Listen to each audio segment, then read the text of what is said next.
حضرت ابی ابن کعب رضی اللہ تعالی عنہ نے کہا، میں نے عرض کیا یا رسول اللہ صلی اللہ تعالی علیہ وآلہ وسلم، آپ پر میں بہت درود شریف پڑھتا ہوں تو کتنا درود شریف پڑھنا مقرر کر لو؟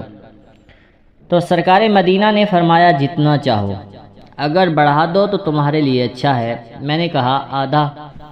فرمایا جتنا چاہو، اگر بڑھا دو تو تمہارے لیے اچھا ہے۔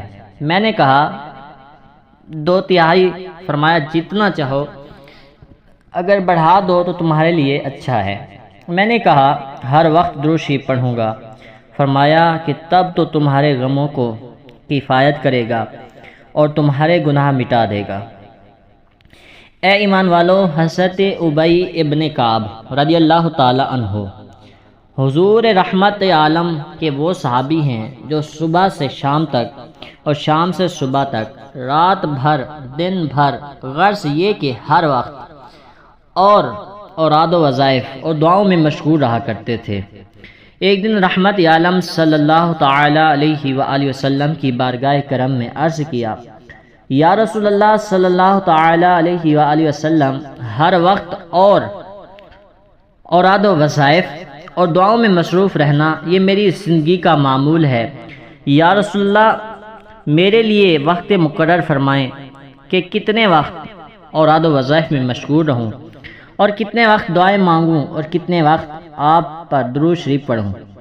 اگر آپ اجازت دیں تو 3 حصے میں اوراد و وظائف پڑھا کروں اور ایک حصہ وقت میں آپ صلی اللہ تعالی علیہ وآلہ وسلم پر درود شریف کا تحفہ پیش کیا کروں۔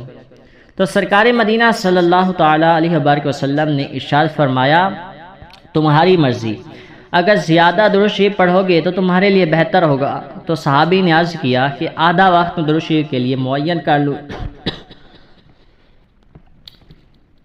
تو آقا علیہ الصلوۃ والسلام نے ارشاد فرمایا کہ تمہیں اختیار ہے، اگر زیادہ پڑھو گے تو تمہارے لیے بہتر۔ پھر تو صحابی رضی اللہ تعالی عنہ نے عرض کیا، یا رسول اللہ صلی اللہ تعالی علیہ وآلہ وسلم، صبح سے شام تک، شام سے صبح تک، رات ہو یا دن، فرائض و واجبات کے بعد ہر وقت آپ صلی اللہ تعالی علیہ وآلہ وسلم کی بارگاہ کرم میں درود شریف کا نذرانہ پیش کرنا میں اپنی عادت بنا لوں گا۔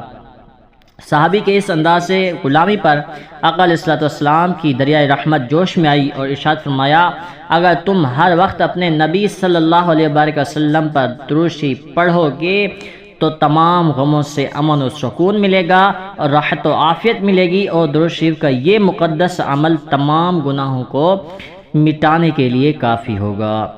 کیوں کہوں بے کس ہوں میں، کیوں کہوں بے بس ہوں، تم ہو اور